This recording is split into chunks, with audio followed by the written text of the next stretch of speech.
के Chandrashekhar Azad Bhim army chief Damoh पहुंचे। उन्होंने एक आंदोलन का स्वरूप देने का प्रयास किया। उनके समर्थकों ने जमकर नारेबाजी की और नारेबाजी करते हुए प्रदेश सरकार, जिला प्रशासन, पुलिस प्रशासन पर गंभीर आरोप लगाए। वह जातिगत माहौल बनाने का प्रयास करते दिखलाई दिए। उनका कहना था कि दलितों पर अत्याचार हो रहे हैं, पुलिस और शासन प्रशासन कुछ भी नहीं कर रहा है। दलितों के हिमायती बनने वाले चंद्रशेखर आजाद रावण के नाम से जो अपने आप को विख्यात किए हुए हैं, उन्होंने जमकर प्रदर्शन करने का प्रयास किया और शक्ति प्रदर्शन किया है। दमोह जिला मुख्यालय पर स्थानीय अंबेडकर चौक पर यह प्रदर्शन चलता रहा।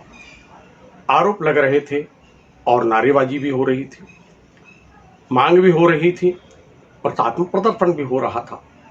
फिर वह पहुंचे संयुक्त कलेक्ट्रेट भवन, जहां उन्होंने कलेक्टर एस कृष्ण चैतन्य से मुलाकात की। बंद कमरे में ये मुलाकात हुई है और इस मुलाकात के बाद वह बाहर निकले। बाहर निकलकर पत्रकारों के प्रश्नों के उत्तर दिए, पर उत्तरों में वह अनेक उत्तर ऐसे दे रहे थे, गोलमोल जवाब दे रहे थे। जब उनसे पूछा जा रहा था कुछ और उत्तर निकल रहा था कुछ, यानी पूरा मामला जातिगत बनाने का लगातार प्रयास हो रहा था। क्या क्या प्रश्न हुए हैं और क्या क्या उत्तर हुए हैं, आइए हम आपको सुनवाते हैं। क्या कहना चाहेंगे? अब ये बीएसपी के नेताओं को और उनकी पार्टी के सीनियर नेताओं को सोचना चाहिए कि अगर उनके विधायक ही कमजोर वर्ग के लोगों को सताने का काम करेंगे इन्हीं की वोट लेके, तो लोकतंत्र में इससे बड़ा जो त्रासदी तो कोई नहीं हो सकती कि उन्हीं का वोट लेके उन्हीं का कत्ल कराया जाए और उन्हीं का आरोपियों का संरक्षण बीएसपी के विधायक करें। ये डरावना है। आपने कहा हम एक महीने में 9 घटनाएं घटी, तो ऐसी कौन कौन सी प्रमुख घटनाएं हैं इस घटना को छोड़कर? हाँ, मैं बिल्कुल उनका जिक्र कर देता हूँ आपके सामने। 8 अक्टूबर को रन्हे गांव में घटना घटी, 11 अक्टूबर को राजापटना गांव में घटना घटी है, सुरेंद्र अहिरवार को पेट पे फांसी पे लटकाया गया।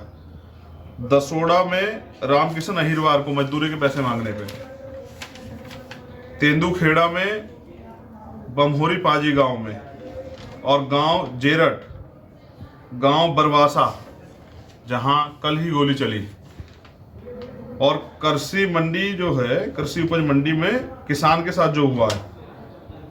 और उससे भी बड़ी बात जो आपको अचरज होगा कि बरवासा में जो पीड़ित परिवार अभी मुझे रास्ते में मिला, उन्होंने मेरी गाड़ी रोक ली और मुझसे कहा कि आप गांव में चलें। और उनका ये कहना है, मैं मीडिया के सामने ये कह रहा हूँ, बकौल जो उनका स्टेटमेंट है कि उस गांव में कोई ऐसे बच्चे नहीं जिनको दबंग परेशान नहीं करते या उसकी इज्जत से खिलवाड़ करने का प्रयास नहीं करते। और ये आज़ाद भारत में दलितों के साथ हो रहा है। हमें सोचना चाहिए कि यहाँ के अधिकारी कुर्सी बैठ के क्या कर रहे हैं और वो किन के लिए कुर्सी बैठे हैं। वो टैक्स का जो है पैसा तो गरीबों से के पैसे से वो करते हैं, जितना अमीर देते हैं उतना ही गरीब देते हैं, लेकिन वो काम सिर्फ सत्ता के लोगों के या ताकतवर लोग करेंगे तो लोगों का लोकतंत्र और इससे जो है सरकारी मशीनरी से भरोसा उठ जाएगा। तो ये जहाँ बच्चों को देवी की तरफ पूजा जाता है, वहाँ इस तरह बच्चों के साथ अन्याय होगा और सरकार तमाशबीन बनी रहेगी। तो मुझे बड़े दुख के साथ और शर्म के साथ कहना पड़ रहा है कि मुख्यमंत्री जी से अगर प्रदेश नहीं संभल रहा तो उनको कुर्सी खाली कर देनी चाहिए। सिर्फ भाषण देने से कुछ नहीं होगा कि मैं बुलडोजर चला दूंगा। कहाँ है बुलडोजर? आपका दिखाई नहीं दे रहा आज मामला दलितों। कहाँ है मुख्यमंत्री? मुख्यमंत्री इस प्रदेश के गार्जियन है, अंतिम व्यक्ति भी उनकी जांच में, उनकी निगरानी में यहाँ है। तो वो क्यों नहीं आए मिलने के लिए? ट्रिपल मर्डर में भी क्या उनको दलितों से प्यार नहीं है? तो मैं इसलिए जिम्मेदार से कहता हूँ कि बीजेपी की सरकार और मुख्यमंत्री यहाँ के दलित विरोधी है और दलितों को उनको सबक सिखाना चाहिए।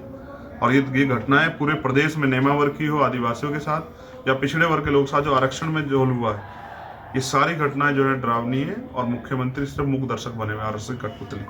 ऐसे मुख्यमंत्री को जनता बर्दाश्त नहीं करेगी। अब देखिए क्या मानते हैं आप कि जो पुलिस ने जो बयान जारी किया है या पुलिस के एसपी पुलिस अधीक्षक ने ये कहा है कि छेड़छाड़ का मामला था, वो सही नहीं है? मेरे साथी कि पुलिस सरकार की तो होती है, पुलिस कोई स्वतंत्र एजेंसी थोड़ा ही है कि सरकार से बाहर है।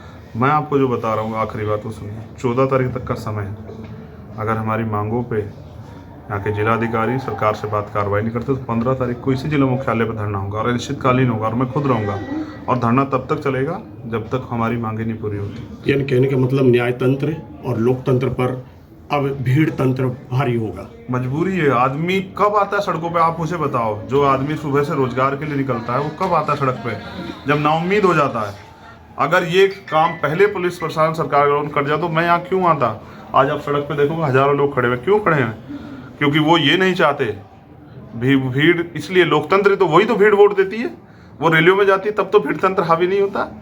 भीड़ इसलिए इकट्ठा होती है कि उनको उम्मीद, वो नाउम्मीद हो जाते हैं कि पुलिस और प्रशासन कुछ करेगा नहीं सरकार के दबाव में, तब वो आते हैं सड़क पे। जैसे कि आप बताते हैं कि आप अधिवक्ता हैं, आप न्याय के पुजारी हैं, जानते हैं, तो क्या आप एक अधिवक्ताओं की फौज या ऐसी चीज है जब न्यायालय में नहीं नेशनल लेवल पे खड़ी कर रहे हैं।